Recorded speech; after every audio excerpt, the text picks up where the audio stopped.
سلام به همه نیل آرتیست های عزیز. تو این ویدیو قراره یکی از مهمترین مباحث کتاب میلیدی نیل تکنولوژی رو یاد بگیریم. آناتومی ناخن پایه ترین چیزیه که هر ناخنکار حرفه‌ای باید بدونه. پس بزن بریم. با قسمت فری اج لبه آزاد ناخن شروع میکنیم. کارش اینه که رشد میکنه، میاد به سمت جلو، معمولا سفید یا شیری رنگه و معمولا ناخنکارا توی این قسمت دیزاین فرنچ رو انجام میدن. قسمت بعدیمون نیل پلیت یا صفحه ناخن هست. صفحه کراتینی ناخنه، بالای نیل بد قرار گرفته و بخش پرکاربرد و مشاهده ترین قسمت ناخنه. ما روی نیل پلیت لاک ژل میزنیم، کاور انجام میدیم، کاشت انجام میدیم. روی نیل بد این کارا رو انجام نمیدیم چون نیل بد قسمت زیرین نیل پلیت هستش، بستر ناخن نیستش. ما روی صفحه ناخن کارامون رو انجام میدیم. از سلول های ماتریکس تغذیه میکنه، از حدود 100 لایه سلول ناخن تشکیل شده و لبه آزادم که وصل به نیل پلیت. بخش بعدی نیل بد هستش. ببینین توی عکسم که پرینت کردم از خود کتاب مشخصه نیل پلیت صفحه بالاییه که روش تمام کارهای ناخن انجام میشه و نیل بد بستر ناخنه که پایین نیل پلیت قرار گرفته. نیل پلیت بخش زنده ناخنه که از نیل پلیت در حین رشد به سمت لبه آزاد پشتیبانی میکنه. نیل بد سرشار از رگ‌های خونی های زیادی هست و دقیقاً به خاطر همین رگ‌های خونی که وجود داره ما صفحه ناخن رو به رنگ صورتی میبینیم. نیل بد از قسمت هلال تا قسمت ابتدای فری اج یا لبه آزاد تشکیل شده. این هلال همون ماهک ناخن هست. بستر ناخن دارای عصب‌های زیادیه که توسط یک بافت به نام بد اپیتلیوم به صفحه ناخن متصل شده. پس لطفاً نیل بد و نیل پلیت رو یکسان فرض نکنید، واقعاً دوتا بافت متفاوت هستن. روی صفحه ناخن یه خط هلالی شکل میبینیم که بهش میگیم اسمایل لاین یا خط لبخند که توی ناخن‌های متفاوت با توجه به فرمی که دارن این خط متفاوت هست. مثلا توی ناخن دامنی صافه، توی ناخن استوانه‌ای هلالش کمتر، ناخن‌های من بهش میگم پروانه‌ای یا زوزنقه این هلال بازتره. پس توی فرم هر ناخن متفاوت هست. ماتریکس قسمت بعدی سلولای صفحه ناخن رو ایجاد میکنه و ماتریکس از چینهای زیر پوست تشکیل شده، شامل عصب، لنف، رگ‌های خونیه. برای تغذیه صفحه ناخن ازش استفاده میشه. قسمت قابل مشاهده ماتریکس رو بهش میگن رونولا یا ماهک ناخن. این قسمت قابل مشاهده است. چرا این قسمت توی بعضی از ناخن‌ها قابل مشاهده نیست؟ چون ما فرضمون بر اینه که ناخن هلالی شکله، در واقع ناخن مربعیه. انتهای ناخن که زیر پوست قرار داره مربعی شکل هستش و ناخن‌هایی که صدف کوتاه دارن ماهک ناخن قابل مشاهده نیست. هایی که صدف بلندتری دارن قابل مشاهده تره.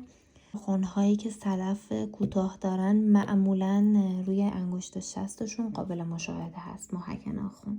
اگه ماتریکس آسیب ببینه امکان اینکه رشد ناخن درست پیش نره یا اصلا ناخن رشد نکنه وجود داره.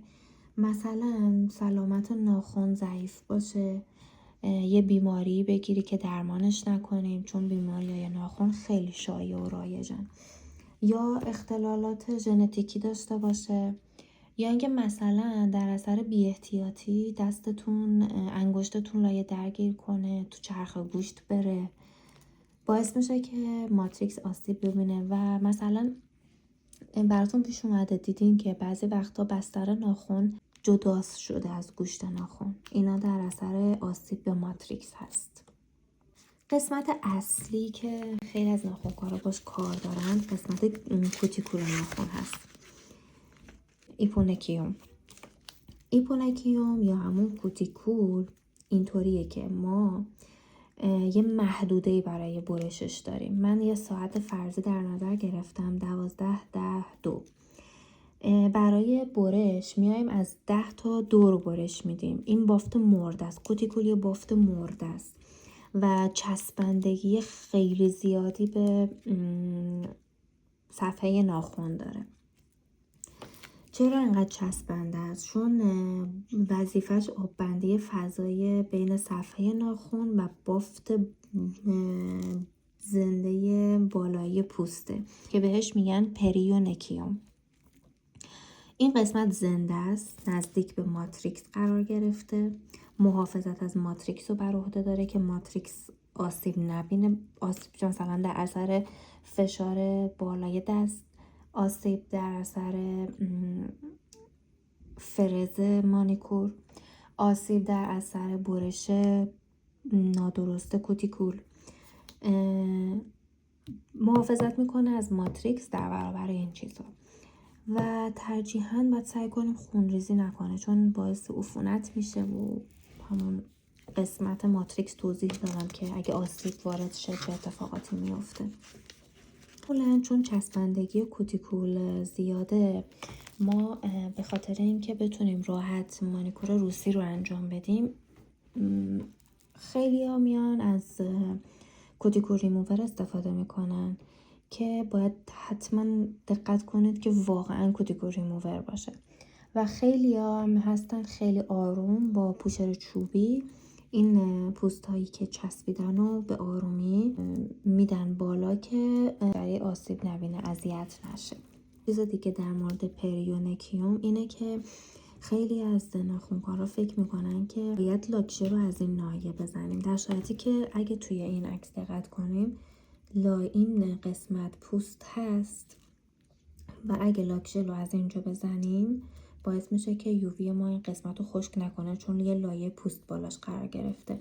پس دقت کنین که از اینجا به بعد لاک بزنید که خشک بشه. قسمت بعدی هایپونکیوم هست که اون پوست ضخیمی که در قسمت زیر لبه آزاد قرار گرفته هایپونکیوم هست و دلیل ایجادش هم 2 تا چیزه، یا ارثیه یا اینکه در اثر ضربه، مثل اینجوری، مثل اینکه وقتی داریم لبه آزاد و کوتاه میکنیم یهو دستگاه اینجوری بشه و چیزهای مشابه این براشون اتفاق بیفته که تنها راهش اینه که ناخن رو کلا ریموو کنید و بعد از 1 ماه الی 6 ماه دوباره از اول خدمات ناخن رو انجام بدید. ما یه قسمتی داریم به اسم اسپیشیال لیگمنت که به صورت لایه‌ای هست، توی عکس اگه ببینین این قسمته، باعث چسبندگی ماتریکس و بستر ناخن به قسمت استخوان میشه.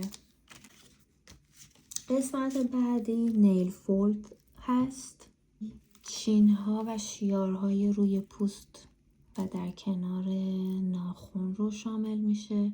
2 تا نیل فولد داریم، یکیش لترال نیل فولد که در واقع همون ساید وال ما هست، باعث میشه که ناخن در راستای درست رشد کنه.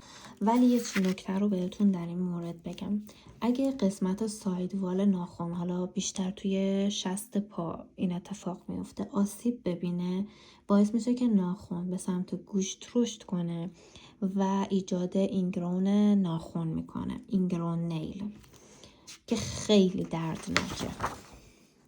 قسمت بعدی پروگزیمال نیل فولد هست که در پایه ناخن قرار داره و باز وظیفش محافظت از ناخنه. نیل گروف همون ساید والمونه. نیل وال بالشتک ناخن هست، باز وظیفش اینه که از صفحه ناخن در برابر آسیب‌های خارجی محافظت کنه. دقت کنیم ما دور تا دور ناخنمون این بالشتک رو داریم و اگه این قسمت قرمز بشه، متورم بشه، آسیب ببینه، باعث ایجاد عفونت میشه که بهش میگن پرینکیا و اگه اشتباه نکنم فارسیش میشه پریونیشیا. بچه‌ها ناخن خیلی فراتر از یه صفحه کوچیک برای طراحی یا لاکه.